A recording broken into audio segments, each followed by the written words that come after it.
bienvenidos una vez más, como siempre, aquí a tu programa de Bienestar con Amaya. Una servidora, Juani Gutiérrez, les da la bienvenida este lindo jueves, este atardecer lindo, esperando que tú y toda tu familia se encuentren muy bien en casa.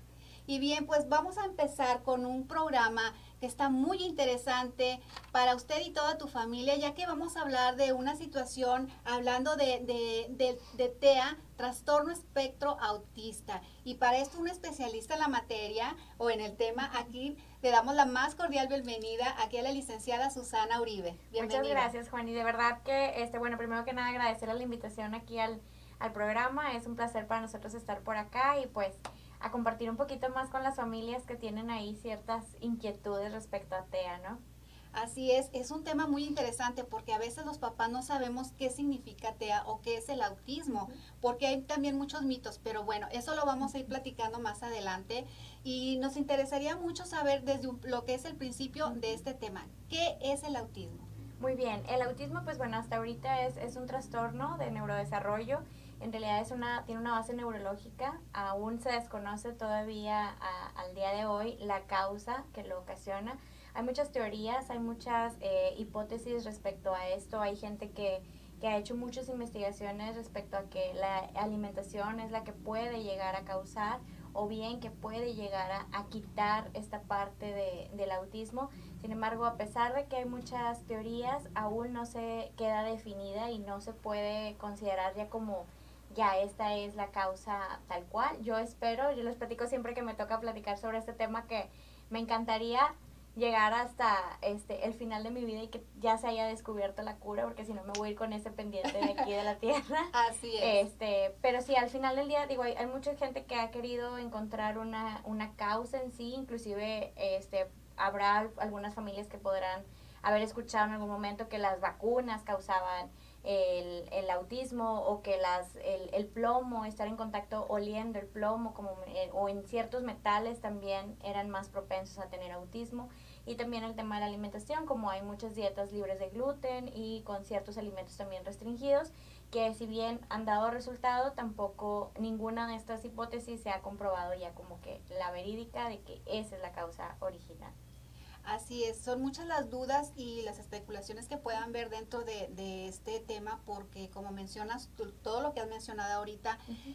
hay otra causa también, por ejemplo, a veces los papás cuando tenemos algún pequeñito que tiene algún amiguito, algún amigo o amiga en común y que tiene el trastorno de espectro autista, muchas veces piensan que por juntarse con tener un compañerismo de juego, se pueden contagiar, vaya, Exacto. porque así lo han mencionado muchas personas. Exacto.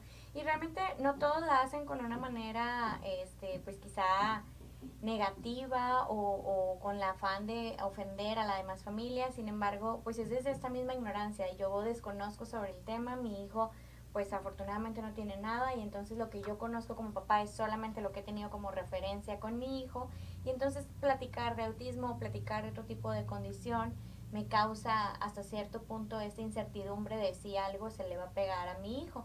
Y algunas han llegado a pensar que se puede contagiar y otras inclusive quizá un poco más informadas dicen, bueno, ok, sé que no se contagia porque no es una enfermedad, sin embargo, si pudiera llegar a aprender mi hijo por medio de estar imitando ciertas conductas si convive con este niño. Entonces lo que hago es que prefiero aislarme.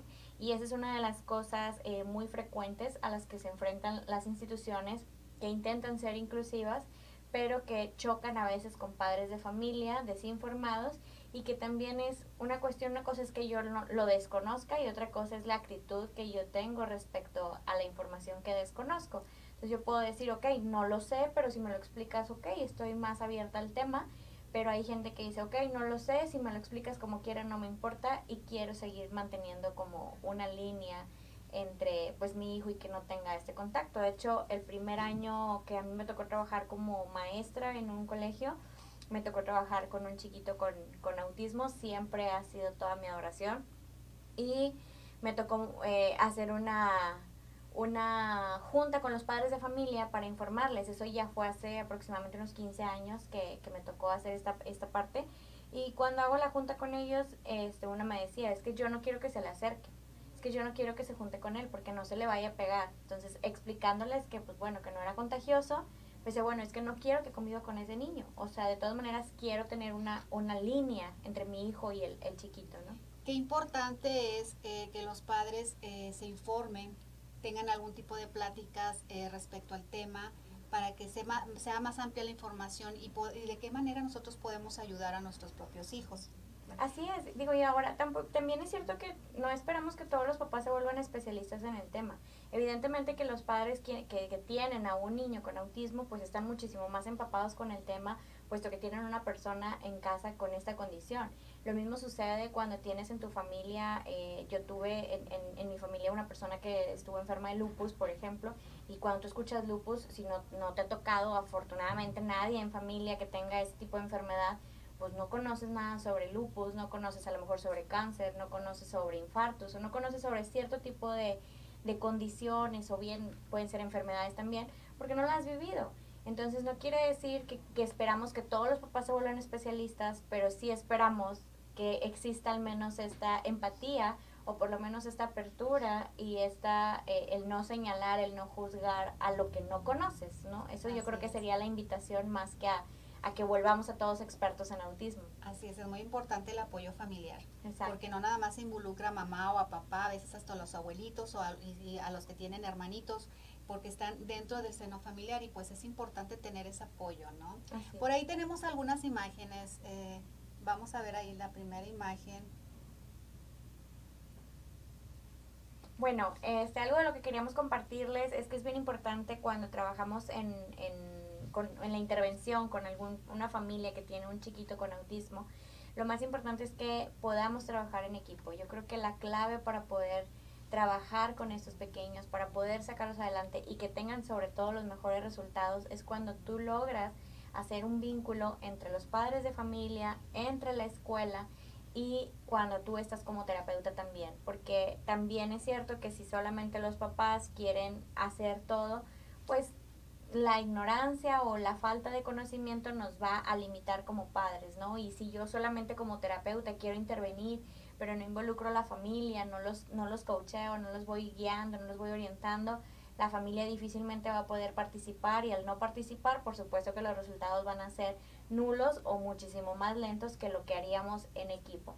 Ahora bien, cuando el niño también está escolarizado, ya sea en una institución pública, privada, de inclusión o regular, lo que sea, es bien importante que tengamos contacto también con los maestros, porque los maestros jugamos un papel bien indispensable en la intervención de los niños, puesto que toda la mañana están con ellos, y de la actitud y de las capacidades y del conocimiento que yo tenga como docente también impacta y también va a depender el avance que este pequeño pueda tener. Hay maestros que lo ven como un reto y le entran a la situación, la afrontan como tal y sacan lo mejor de sus niños, y hay otros que lo ven como un dolor de cabeza y como, oh, o sea, este año me tocó este niño, y entonces es más como un martirio. Y de la actitud, a veces me ha tocado gente que está capacitada pero no tiene la actitud, y me puede tocar gente que a lo mejor no conocía, que no tiene toda la experiencia o los conocimientos, cursos, etcétera, sobre autismo, pero tiene una actitud impresionante y que a lo mejor como a prueba y error de estarlo observando y con ese cariño de querer sacarlo adelante por la pura vocación que tienes, logran maravillas con los pequeños. Así es. ¿En algún momento dado te ha tocado, por ejemplo, al detectarle autismo a tu hijo, alguno de los papás que nieguen, que rechacen esa noticia, ¿no? Es un poquito difícil al principio, ¿verdad? Como todo. Definitivamente, yo creo que la parte más complicada siempre va a ser la aceptación, el hecho de que tú le digas a una familia que tu hijo tiene una condición que va a tener de por vida, porque ahorita vamos a platicar de eso, pero el hecho de que ellos sepan que de por vida va a ser así y que quizá las expectativas que tú tenías como padre o como madre no se van a cumplir al 100%, porque quizá tú te imaginaste, yo creo que eso sucede mucho, ¿no? Desde que estamos embarazadas hay muchas mujeres que tienden a visualizar ya a mi hijo que se va a casar, mi hijo va a ser ingeniero, mi hijo va a ser doctor, mi hijo va a ser esto, va a ser lo otro. Y cuando llega un diagnóstico, y no nada más de autismo, o sea, puede ser de síndrome de Down, puede ser de déficit de atención, puede ser parálisis cerebral, puede ser un problema de aprendizaje, una discapacidad intelectual, etcétera, o sea, cualquier cosa que rompa con esta ideología, con esta expectativa que tú ya te hiciste, va a generar primeramente una negación por parte de los padres de decir no, o sea, el que está mal eres tú eres el que te estás equivocando, no lo evaluaste bien, no me gustó. Siempre va a existir una opinión negativa hacia el especialista con tal de como no aceptar esta parte. Sin embargo, entre más nos tardemos como padres en aceptar la situación que está pasando con tu niño, pues mayor tiempo es el que vas a perder en la intervención que debería de estar recibiendo para poder lograr mejores resultados. Esa es otra de las cosas, pero también es bien cierto que la familia pasa por un periodo de duelo y pues los periodos de duelo, como cualquiera, no llevan el mismo tiempo, no todas las familias lo asimilan al mismo tiempo. Hay alguien que te dice, ay, qué bueno, o sea, no me importa que me dijeras que tiene autismo porque ya, o sea, ¿qué sigue? ¿Qué onda? ¿Qué falta? Y hay quienes pues pueden durar años negados ante esa situación. La última familia que me tocó así, estaban en un colegio en cuarto de primaria y el niño seguía sin estar diagnosticado con todas las características de un niño con autismo, porque me decían las maestras, me decían, es que la familia no lo acepta. Era un niño que yo conocí porque yo estaba en intervención con otra pequeña, pero esa fue una situación. Y si el niño tenía 10 años y la familia seguía sin aceptarlo. Bueno, pues qué interesante. Ahorita vamos a entrar todavía más a fondo, todavía lo que es el autismo, para que vengan un poquito más de preguntas. Claro. Vamos con la siguiente imagen, por favor. De hecho, ahorita que tú me preguntabas, bueno, ¿qué es la parte del autismo, no? ¿Qué es lo que significaba? El principal de los autores que cuando, así como al inicio del autismo, encontró tres componentes indispensables, así que conformaban todo este espectro, y uno era que se dio cuenta que tenían problemas para socializar. Las relaciones sociales estaban ahí un poco deterioradas, puesto que otra de las áreas que tenían también débil o que tenían un poco más baja era la parte de la comunicación. Algunos niños con autismo te va a tocar que hablen y algunos otros niños te va a tocar que no hablen. Entonces, pero lo que sí es un hecho es que tienen un problema en la comunicación, y muy específicamente aquellos que llegan a ser verbales la dificultad es en la parte de la pragmática, que tiene que ver en el uso social que yo le doy a ese lenguaje, es esas normas sociales que le doy. Entonces tienes a este niño que puede ser catalogado en nuestra cultura como que no tiene filtro, como este niño grosero, como este niño impertinente, porque te dice muchas cosas muy sinceras. ¿Por qué? Porque efectivamente ellos no saben mentir. Y entonces una de las habilidades sociales, que qué triste y es una pena, pero es mentirnos. Entonces ves a alguien y dices, ay, pero qué, o le preguntas a una amiga, ¿no? Oye, me veo gorda, y tú dices, chin, si le digo que sí, va a ser un conflicto. Y entonces aprendes a decir de cierta manera estas mentiras piadosas para poder socializar y para poderte desarrollar con otras personas. Y los niños con autismo no pueden mentir. Entonces, al ser muy honesto, siempre dicen, si tú quieres saber si te ves gorda o cómo te ves con ese vestido, pregúntale a una persona con autismo cómo te ves y te va a decir la verdad. De hecho, bueno, siempre se ha dicho que los niños siempre dicen la verdad. Ah, claro. Imagínate con este tipo de situaciones, pues obviamente son niños tan inocentes y de una mente tan amplia, porque también son muy inteligentes, como cualquier otro niño pueden tener una vida normal. Pues es que para empezar tendríamos que definir como qué es lo normal, ¿no? O sea, lo normal para mí puede no ser normal para ti. Y entonces hablar de una normalidad en general, que quisiéramos encasillar a todos los niños en una misma, como en un mismo molde. Y entonces desde ahí sería imposible. Y más bien yo pensaría o cambiaría la pregunta es, ¿podrían tener una vida funcional? Lo que tendríamos que buscar es que ellos fueran funcionales y que fueran lo más independiente posibles, porque de eso incluso se deriva ahora la nueva terminología de los niveles de autismo. Es que tanta ayuda requiere este niño para socializar o para comunicarse o para vivir en general. Entonces yo creo que lo que siempre buscamos como padres es que nuestros hijos sean lo más independientes posibles.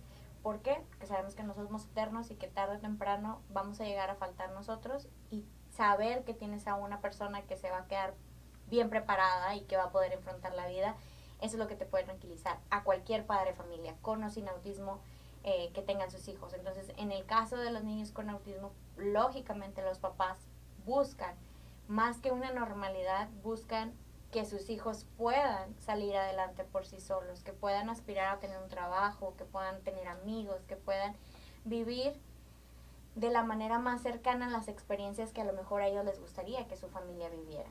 Así es. Hay tantas cosas que tú puedes encontrar en internet y tú ves, por ejemplo, hay personas que son con síndrome de Down, Uh-huh. mas sin embargo ellos tienen su carrera profesional, Por supuesto. han tenido su graduación. Uh-huh. ¿Sí? Así, ahorita no recuerdo el canal, pero sale un programa precisamente de un médico que él Lo amo, sí. está muy bonita ese programa. Es una serie, Sí, sí. y muchas veces uno como padres pues tienes el temor y lo que haces es sobreproteger al Exacto. pequeño. Desgraciadamente es así por temor o miedo de burlas, que les vaya a pasar algún accidente o algo, ¿no? Entonces sí es muy importante el apoyo definitivamente, principalmente de los padres. A veces, como mencionaste tú anteriormente, hay papás pues que se niegan, Uh-huh. y una etapa de duelo. Uh-huh. Y el duelo, como lo mencionaste también, pues cada quien tiene sus tiempos dependiendo de la familia también. Uh-huh. Hay muchos que todos están en unión, en equipo y vamos adelante. Uh-huh. ¿Sí? Y ese pequeñito puede ser también maravillas. Uh-huh. Otra de las preguntas también, así como si es normal, es: a un niño se le menciona, ¿es un niño autista o es un niño con autismo? Eso es algo muy importante porque en la sociedad también muchas veces hacemos daño de la manera en cómo lo mencionamos. Así es. Bueno, realmente ahorita lo correcto es mencionar siempre a una persona, o sea, es decir, a lo mejor yo soy Susi y tengo autismo, o soy Susi con autismo, y el tema de decir autista o con autismo es básicamente para poder darle esta prioridad a la persona en sí y no a la condición. Porque cuando tú te refieres a alguien como autista, es lo primero que yo estoy pensando de ti es la etiqueta que tienes y la condición que tienes. Entonces eres autista primero que ser Juani, ¿no? Entonces con la otra versión es eres Juani y tienes autismo, y como tal te respeto y eres una persona única y tienes estas características. Entonces lo correcto o la forma más apropiada para referirnos a una persona es con autismo. Sin embargo, también es cierto que muchas familias que tienen niños con autismo se sienten ofendidas cuando alguien les llama autistas a los niños, y sin embargo no toda la gente lo hace con una manera con la intención de denigrar o con la intención de faltar al respeto. Yo que me dedico a dar muchos cursos, trabajo con muchos terapeutas, trabajo con muchas maestras, damos cursos y capacitaciones de inclusión, y yo sé que las personas que se están capacitando ahí son las personas con la mejor intención de poder sacar a los niños adelante, y a veces se les va también. Claro. Entonces te dicen, no, es que tengo un niño autista en mi salón, y tratas de cambiarle ese vocabulario, pero te das cuenta que la maestra lo está diciendo, o sea, con todo el amor del mundo de querer sacar al niño adelante, y no lo quiso decir con la intención de ofender a ese pequeño, pero que sí sepamos que puede llegar a ser un poco, o que las familias pueden llegar a ser un poco susceptibles con este tipo de término. Mi invitación es pues que nos refiramos todos con autismo en lugar de decirles autistas, y también tampoco satanizar a alguien que quizá por ignorancia dice el término sin realidad, con el afán de ofender a alguien. Así es, bueno, como todos seres humanos cometemos errores. Claro. Y pues bueno, nos podemos equivocar. Claro. Que es válido. Y bueno, por ahí tenemos otra imagen más, por favor. Bueno, esta es otra pregunta bastante recurrente. Así es. El tema de que si el autismo es una enfermedad o es una condición. Y yo creo que esto también es importantísimo y vale mucho la pena que se pueda platicar y que se pueda ir quitando ese mito que existe, porque para empezar el autismo es una condición. Entonces cuando tú tienes una condición, tú naces con esa condición y te mueres con esa condición, y no quiere decir que te vas a curar, porque hay gente que desafortunadamente pues lucran con estas familias que tienen muchísima esperanza de que sus hijos, o desean tanto con este amor de padres, de que sus hijos sean normales, que sean que no tengan el autismo, y entonces hay gente pues ahora sí que malintencionada, porque saben de esta esperanza que los padres de familia tienen, de estas ganas de querer que sus hijos sean lo más normal posibles y que no tengan autismo, y entonces juegan con eso, lucran con eso, y entonces les venden una supuesta cura a los padres de familia y les dicen que si hacen determinado tipo de terapias, de dieta, de gotas, de medicamento, de práctica, sus niños se van a curar del autismo. Aquí yo creo que lo más importante es que cuando tú veas la palabra curar del autismo, corras inmediatamente, porque no lo van a curar, porque tu hijo no está enfermo. O sea, el niño en realidad no está enfermo. Entiendo que uno como padre va a buscar hasta lo imposible, y si te dicen párate de cabeza y tu niño le va a ir mejor, te paras de cabeza, y si quieres 3 horas aprendo. Y ahí es un juego emocional doble, porque no solamente estás con la esperanza de que tu hijo esté bien, y también empujas a ese pequeñito. Y más sin embargo, pues es un juego de emociones que pues no es válido, porque es algo como cualquier otra situación en la que se encuentre, o ahora sí que hablando de alguna enfermedad, pues estás con todo tu corazón tratando de poder apoyar, y más a tus hijos. Sí, que es algo muy importante y que tú quieres en el alma. Entonces es muy triste que después de esas supuestas terapias o cursos o talleres que ahorita hay muchos en las redes sociales, engañen a la gente de esa manera. Hay muchas personas que económicamente están muy modestamente y hacen hasta lo imposible, como lo mencionas, por ir a llevarlos hasta a veces hasta otros lugares, a otras ciudades, a otros países. Entonces es muy, muy importante estar bien informados y siempre estar buscando un lugar como el centro pedagógico donde tú te encuentras, que son especialistas en la materia, ¿no? Realmente digo, también así como hay mucha gente que lucra, hay mucha gente también, hay muchos centros aquí en Monterrey, digo, no nada más está CEPEDI, que son excelentes en su labor, que de verdad, o sea, hay gente muy capacitada, muy capaz para poder darles el servicio que ellos tienen. Me tocó hace varios años aquí, precisamente en Monterrey, una página en Facebook que tenía una publicidad que decía, curamos el autismo con programación neurolingüística.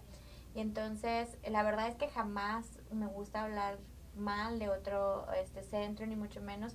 Sin embargo, ese era exagerado el robo y el lucro que estaban haciendo con las familias. De hecho, muchos terapeutas enojados, por supuesto, viendo que estaban pues haciendo un fraude con las familias, te vendían en aproximadamente 3,500 pesos un paquete de 4 sesiones de programación neurolingüística, y te decían que con eso iban a curar el autismo. Y entonces tú veías en esa publicidad 1,000 comentarios, te ponías a leerlos y veías muchos terapeutas enojados de que no, el autismo no se cura porque no es una enfermedad, no caigan, es una estafa. Pero lo más triste es que así como veías muchos comentarios, había mamás pidiendo informes por eso, y estaba la página dándole información a esas familias de cómo poder pagar esta parte. Entonces tú dices, oye, a lo mejor 3,000 pesos, pues habrá quienes digas, no, pues no es mucho, pero habrá otras familias que van a empeñar algo, que van a vender, que inclusive se van a endeudar por sacar un préstamo, ir a pagárselo para que alguien lo vea 4 veces en 45 minutos y por supuesto no lo cure. No digo que no pudiera llegar a tener algún tipo de beneficio, que pues bueno, wow, si lo logran en 4 sesiones, o sea, de verdad, qué maravilla, ojalá y fuera así, pero pues uno que se dedica a esto sabes que no es así de rápido, aunque por más que uno quisiera. Y pues sí hubo mucha gente que cayó y que fue víctima de este tipo de personas que estafaron. Desgraciadamente suele suceder, y no solamente aquí hablando aquí que estamos nosotros aquí en Monterrey, o sea, eso puede suceder en cualquier parte del mundo, y la importancia que es primeramente informarnos con un buen profesionista, primeramente pues bueno, más adelante igual lo vemos con los médicos, con los pediatras. Exacto. ¿Sí? Sí. Vamos con la siguiente imagen, por favor. Wow, las señales de alerta. Bueno, es que en este tema hay muchísimas preguntas y muchas dudas que tienen los padres de familia, pero bueno, ¿tú qué nos puedes mencionar sobre, bueno, desde los primeros meses de vida de los pequeños, su desarrollo, cómo podemos empezar a identificar, y cuáles son los siguientes pasos a dar como padres de familia? Mira, por lo general los padres empiezan a darse cuenta después del año y medio, que hay algo quizá un poco inusual en sus hijos. Pero la verdad es que los rasgos de autismo se pueden ver desde que están pequeñitos. Desde que tienen 6 meses empiezan a mostrar ciertos indicadores que te pueden ir alertando sobre que algo está bien o que algo no va bien. Varias de las cosas que puedes encontrar inclusive cuando tienes un bebé de 6 meses, es que el chiquito no demuestra afecto para aquella persona que lo cuida. En este caso con su mamá o con su papá, que son quienes más están cercanos al bebé, él no muestra ese disfrute con ellos como, me cargó mi mamá y me tranquilizo, y da igual quien lo cargue, no generan este llanto, pareciera que lo puedes tener tú, lo puedo tener yo, lo puede tener la vecina, alguien que pasó en la calle, y a ellos parecieran no importarles. Desafortunadamente solemos asociarlo como adultos cuando vemos a un bebé así, que no reacciona ante los sonidos, que no se inmuta, que no llora porque porque a lo mejor yo soy su mamá y te lo presté a ti y no lloró. Entonces el hecho de que no se ría, no haga sonidos de placer contigo. Los bebés son muy comunicativos, independientemente que no hablen, comunican con sus expresiones, inclusive desde recién nacidos comunican con el llanto perfectamente cuando algo no está bien o cuando no están cómodos con alguna situación. Entonces esa es su manera de comunicar y es su manera de manifestar sus necesidades. En el caso de los niños con autismo, desde pequeñitos se puede ver que no tienen este tipo de características, y sin embargo nosotros vamos a tender a pensar que este es un niño bien tranquilo. Porque si a ti te toca un niño que no llora, te toca un niño que lo cargas tú, lo cargas qué buen aquello, niño me tocó, qué buen qué niño me bonito tocó. niño y hermoso te tocó, es muy tranquilo y no llora.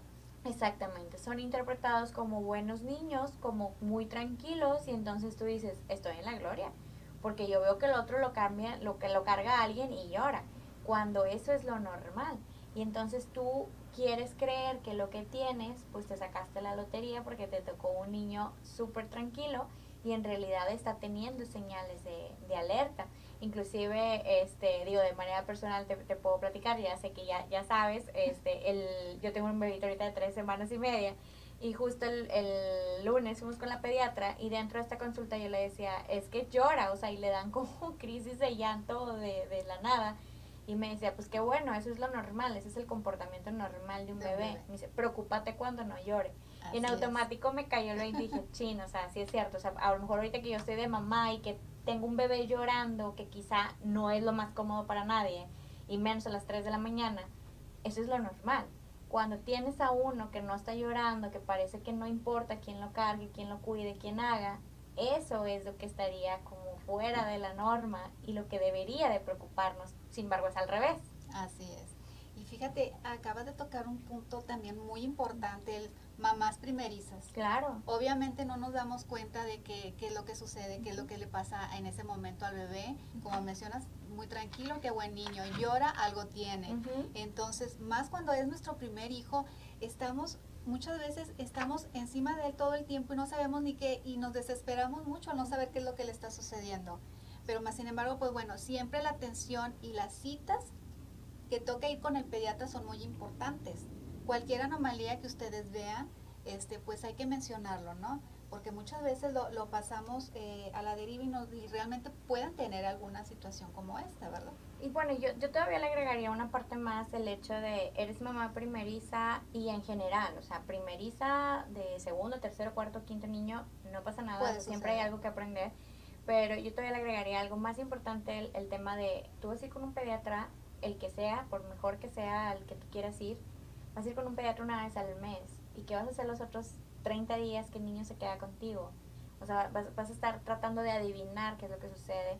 Yo creo que la paternidad tendría que venir acompañada de una responsabilidad y de un compromiso de nosotros de ponernos a estudiar, porque si bien es cierto que un bebé o nadie nacemos sabiendo ser padres, también es cierto que hay demasiada información para saber cómo poder ser mejores padres. Entonces, no creo que podamos tirarnos a la hamaca y decir, es que nadie sabemos, o sea, tú vas aprendiendo, sí, pero también tienes que ir estudiando, o sea, también tienes que irte documentando, porque pues si no caes a eso, como hay muy buenos profesionistas como en cualquier profesión, también te puede tocar gente que no necesariamente fue la más preparada, y tú llevas a tu hijo con un pediatra pensando que eso era lo bueno, y resulta que pues te dan información equivocada, y tú por no investigar, también por no conocer, por no preguntar, pues das por hecho en absoluto todo lo que te dijeron.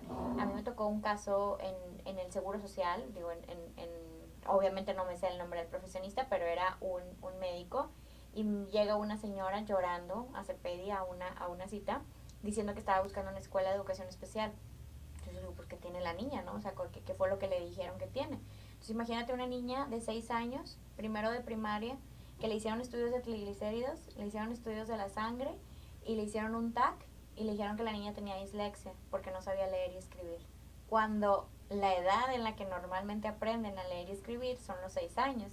Entonces la señora estaba súper asustada y súper, de verdad, angustiada y deprimida porque su hija era especial, porque no sabía leer y escribir, y ahora lo determinaron por estudios en la sangre y por un estudio en la cabeza donde eso no se diagnostica así. Y la señora realmente creía eso. Lo más triste de todo fue que por más que le quise explicar que no estaba correcto el diagnóstico, pues pesó mucho más el nombre de una institución gubernamental y del médico a lo que nosotros le dijimos. Y lamentablemente esa señora ya no volvió. Y no sé si la señora, o sea, si la verdad es que la niña superó esas dificultades o no, pero a lo que voy es que también se pueden equivocar. Y si uno desconoce, como padre de familia, pues te vas a quedar con esa venda en los ojos. Así es, que importante es tener una buena información tanto del médico pediatra, en este caso de un pequeñito, hablando de este tema, y también pues si más adelante es recomendable ir con algún otro especialista, ya sea el neurólogo, también a la mano con los maestros, las maestras que se dedican a este tipo de materia.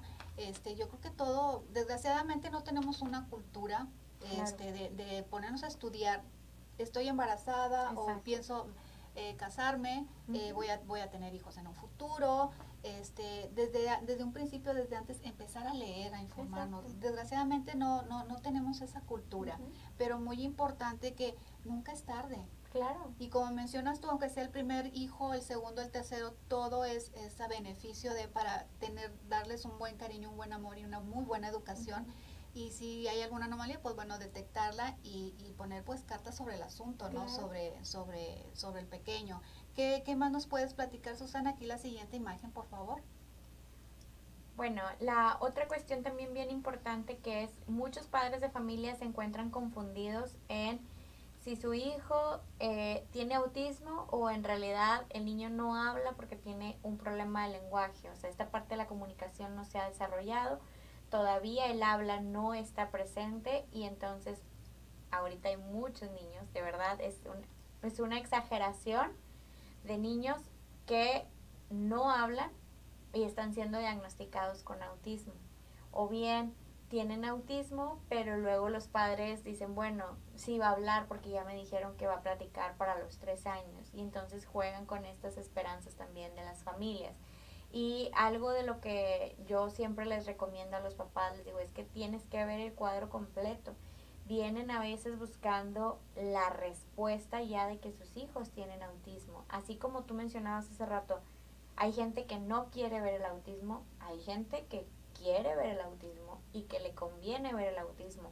Nos tocó un caso de de un niño en una de las sucursales que venía diagnosticado de otro estado, de aquí del país, y entonces nosotros le decíamos, señora, es que no tiene autismo, o sea, no, a lo mejor en el momento en el que lo evaluaron tenía ciertos rasgos que hizo que ese profesionista se encaminara o se inclinara hacia ese diagnóstico. Sin embargo, ahorita pues ya evolucionó y las características que tiene son otras y no tiene autismo. Y entonces decía, no, sí tiene.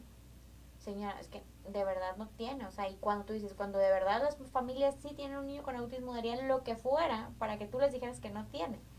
Y entonces también te das cuenta que luego, pues la señora tenía una beca, o más bien tenía un bono adicional en la empresa, económico.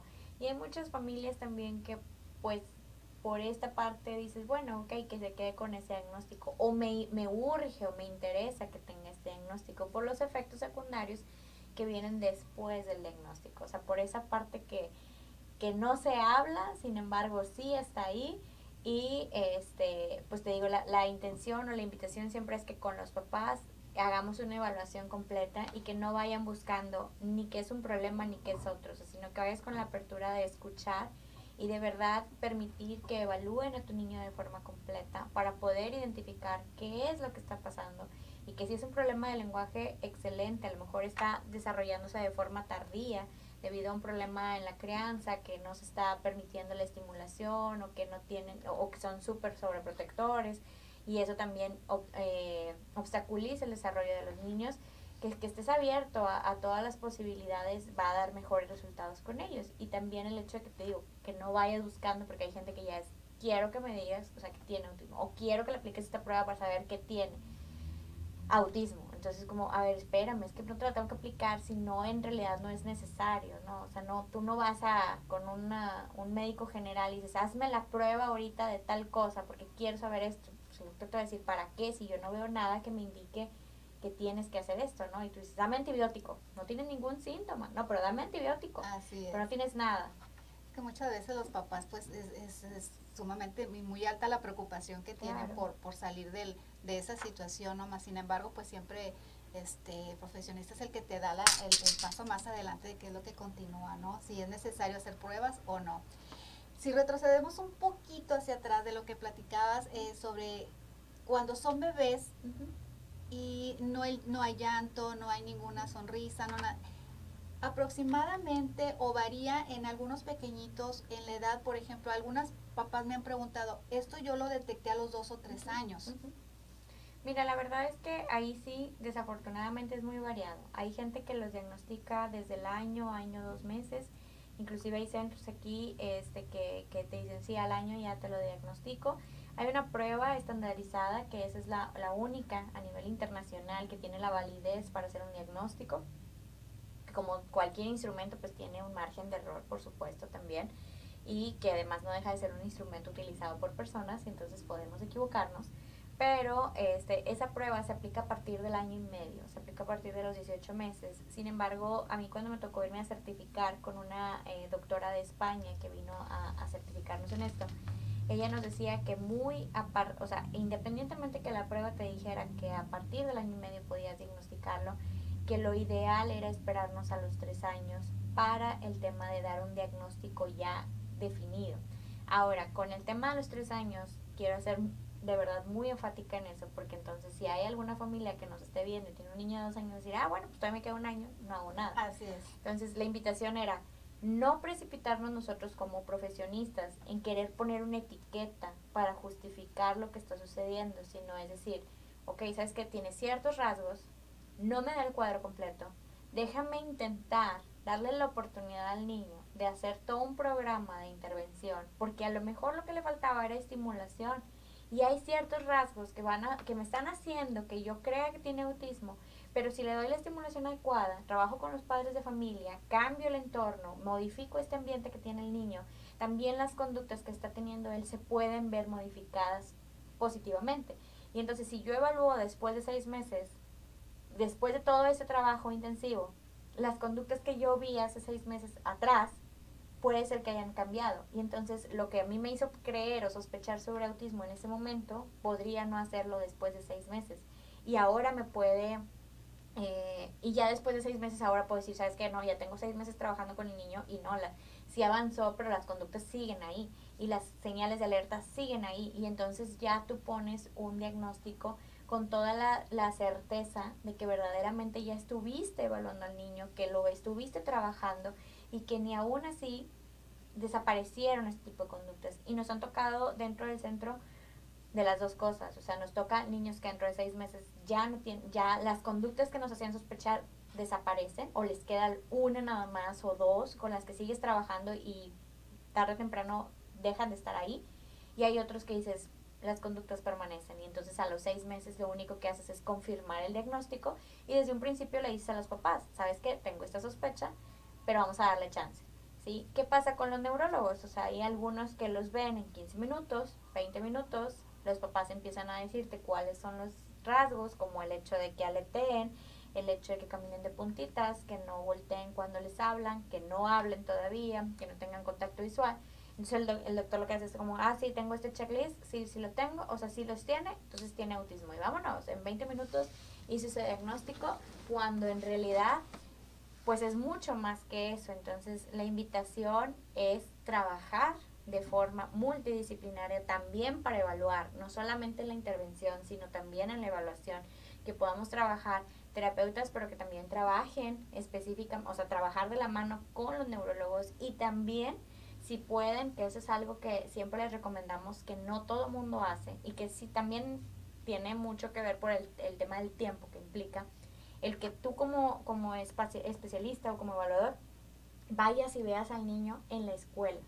De preferencia que vayas y te metas, porque cuando tú lo ves en un consultorio, en un ambiente totalmente controlado, uno a uno, el comportamiento de todos los niños cambia a cuando están, y con sus papás por supuesto, entonces a cuando están con otros 20 niños en el recreo jugando de forma libre, cuando no hay estructura y cuando están en el salón, eso también cambia muchísimo. Entonces yo siempre les recomiendo que, digo, nosotros lo hacemos y cuando nos toca capacitar a alguien más, siempre les digo a las chavas, ve a verlo, trata de llegar en la última clase antes de que salgan al recreo, velo en esa clase y luego quédate en el recreo porque ves la forma estructurada de la maestra, cómo trabaja con estructura y cómo se comporta socialmente sin estructura, ¿no? En el juego libre. ¿Qué hace ese niño? ¿Se aísla, juega, se integra, no se integra? ¿Qué es lo que sucede?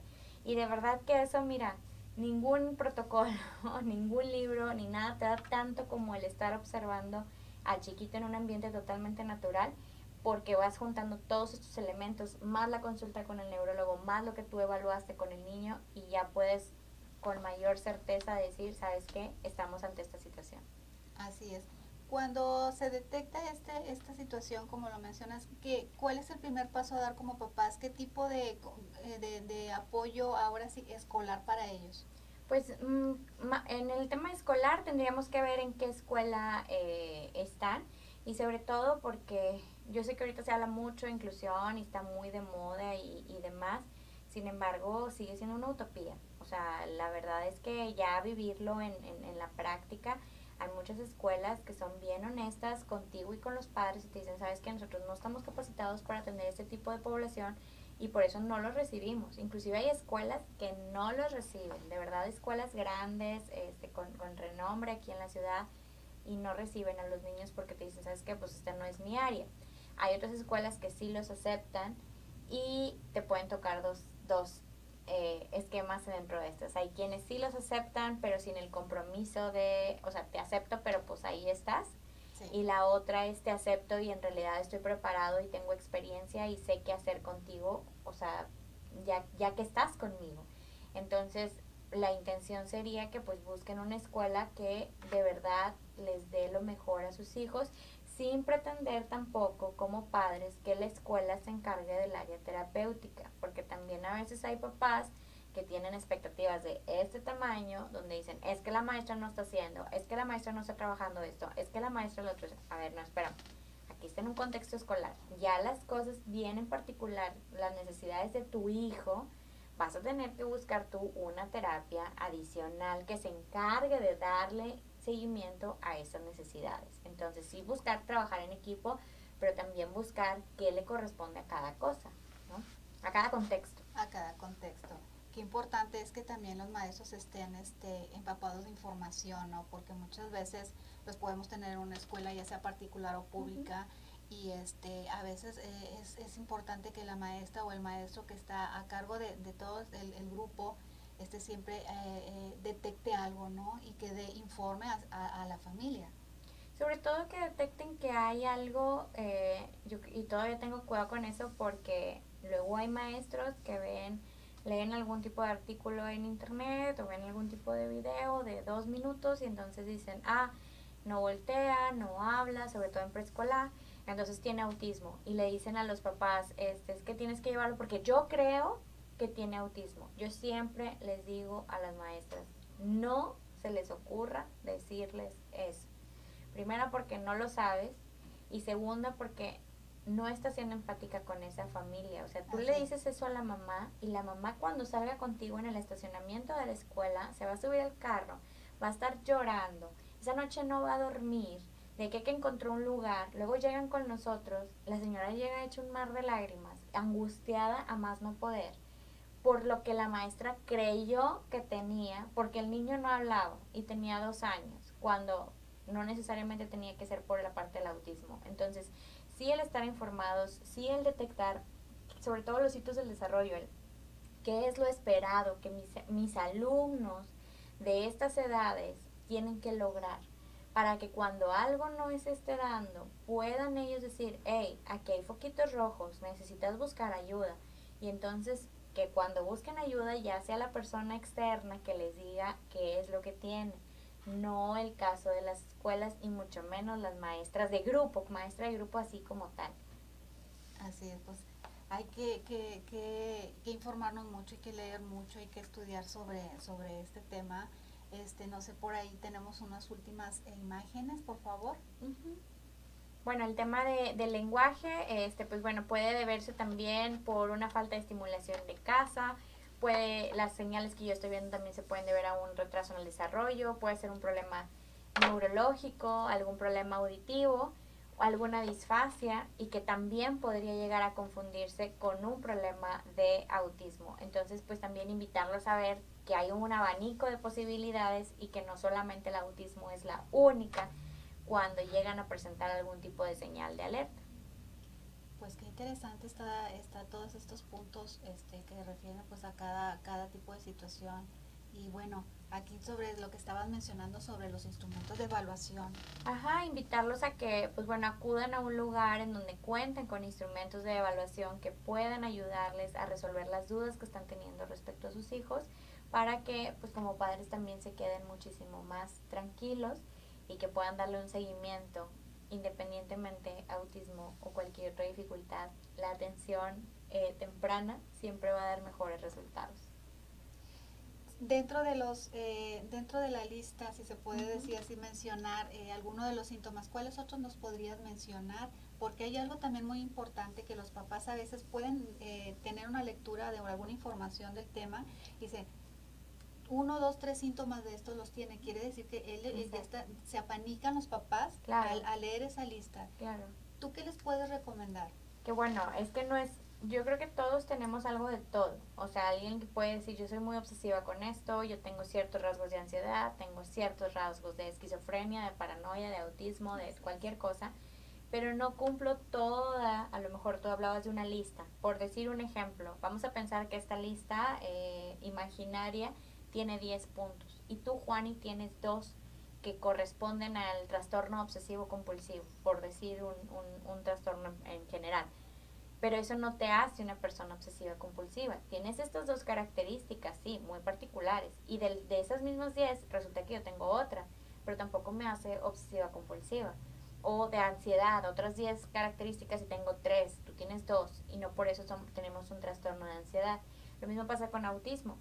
Tú puedes tener una lista y tú puedes decir, ok, tiene 2 rasgos o tiene 3, pues sí, pero tiene 7 que no encajan. Entonces estos 7 me sacan de este cuadro. Y entonces sí tiene algo que te puede hacer sospechar, pero tiene otras características que te hacen pensar que no va por ahí. Entonces algo de lo que más usualmente suelen observar es el tema del aleteo, el tema de que los niños caminen de puntitas, el tema de que cuando tú les hables por su nombre el niño no reacciona, no voltea, no hay contacto visual, no interactúa con otros niños, son muy rutinarios, tienen una cierta inclinación hacia hacer la misma rutina todo el tiempo y cuando tú cambias eso, ¿verdad? exacto, o sea, cuando tú cambias esa rutina, por lo general choca y existe una conducta que no necesariamente es la que más les encanta a los papás. Puede ser que también no hablen, inclusive pueden tener un desorden sensorial, o sea que pueden llegar a ser muy susceptibles a otro tipo de sonidos o texturas o bien con algunos olores y eso podría llegar a hacerlo sospechar, pero te digo, tendrían que ser en conjunto como para poder inclinarte a eso. Y qué importante el hecho de que decías, es que lo buscan en internet. También hay quien diagnostica a sus hijos con un checklist que baja de Google y dice, ah, mira, mi hijo tiene esto y yo ya sé que tiene autismo. No es así. De verdad que si fuera así, estaría padrísimo porque nos ahorrarían tanto dinero a nosotros como terapeutas en estarnos capacitando y en comprar pruebas, que quizá no es el punto, pero nada más para que se den una idea, una prueba para poder hacer el diagnóstico, la que está internacionalmente reconocida, cuesta más de 100,000 pesos tenerla. Entonces, si fuera tan fácil como descargar un checklist y decir sí, sí tiene o no, no tiene, pues estaría genial porque nos ahorramos una muy buena cantidad de inversión en capacitación sobre eso. Sin embargo, pues no es así. Así es, pues qué interesante. Es un tema muy amplio, de muchas cosas de qué hablar y tantas preguntas y dudas que siguen teniendo los papás. Pero bueno, esperemos que más adelante puedas hacernos otra visita más para Con hablar un todo. poquito más a fondo, porque también está el autismo, pero tenemos entendido que hay varios niveles de Ujú, autismo, también como el Asperger. ujú, es correcto. Recomendaciones, licenciada.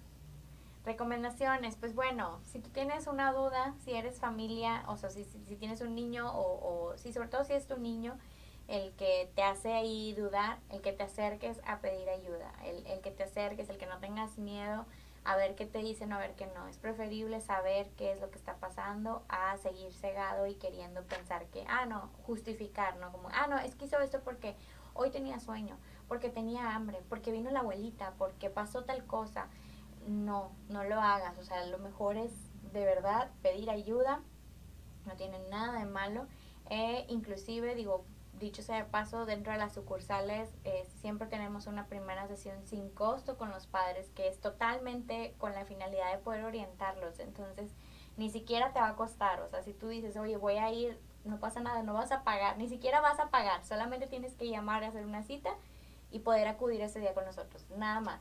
Obviamente hay otros centros, no sé cómo lo manejen, a lo mejor te cobren, y si te cobran no pasa nada. Yo creo que va a ser un dinero bien invertido cuando tienes esa inquietud como papá de no saber qué está pasando con tu hijo. Así es. Pues bueno, no sé por ahí si haya la última imagen que nos puedan mostrar, por favor. Bien, pues licenciada Susana, como lo mencionamos, es un tema muy amplio y muy interesante. Te agradecemos mucho el que hayas estado aquí con nosotros. ¿Dónde te podemos localizar? Pueden seguirnos en nuestra página de Facebook, se llama Ancolongüena como CPI Centro Pedagógico. En YouTube también encuentran el canal de YouTube como CPI Centro Pedagógico, o en Instagram estamos como CPI01, y también viene la página web cepedi.com.